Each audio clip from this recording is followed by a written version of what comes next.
They need no introduction, but it's Simon Mayo and Mark Kermode. Thank you very much for joining us, guys. Thank you. Who are otherwise known as the movie doctors. I'm actually a doctor, not a medical doctor. I'm a doctor, as in I've got a doctorate. I studied at university for 4 years. Simon woke up one morning and he's got a letter from his university saying, "Would you like to be a doctor?" So he went, "Yeah, that'd be lovely. Thanks very much." It was great fun getting a doctorate for no work. Mark's a fool. He did spend 4 years working for it, but I just got one, which annoyed me enormously. About 18 months ago, we started doing some live shows in which we just wanted to talk films with an audience and show some clips and discuss them. And I think probably Simon said, wouldn't it be funny if we did it like a clinic? We're the movie doctors and we use the films as a clinic. I think the best way of describing what our show is it's like that thing that you do. You go to the cinema and then afterwards you go and sit in a cafe or a pub and you talk about it in an impassioned way. That's really what the movie doctors is.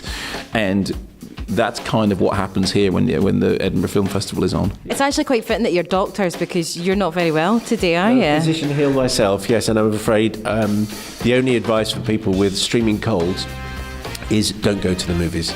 In a movie, if someone gets a cold or if they go, they'll be dead. Honestly, that bad? Yeah, nobody gets a cough in a movie for no reason. No one. Yeah. It's never happened. So if this was a movie, I'll be dead in an hour. What's your movie heaven and your movie hell? I'll ask you first, Mark. Movie heaven for me is The Exorcist. Movie hell for me is Exorcist 2, The Heretic. The Exorcist is the greatest movie ever made. Its sequel is the worst film ever made. And there is a section in the Movie Doctor's book which attempts to explain how it is that comes about. So all the evidence is that the worst thing you can do for the health of a filmmaker is to tell them that they're a genius. I've written a piece about Amadeus just because I've always loved the movie, and I think if you watch it, it makes you a nicer person. And Mozart's father is such a horrible father, it makes you feel good about your parenting skills.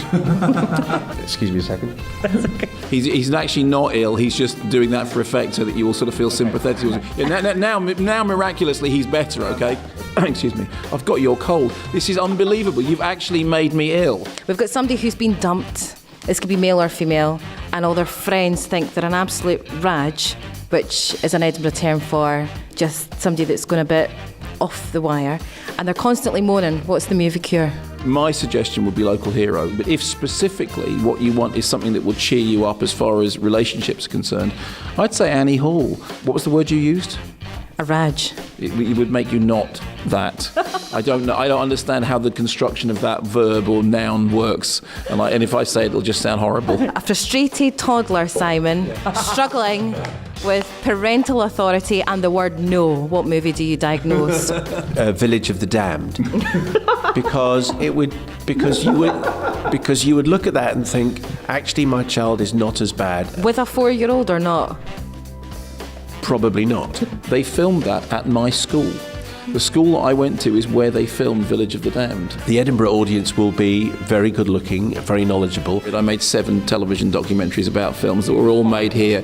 He's making it all up. No, I wasn't. I was here in Edinburgh making films.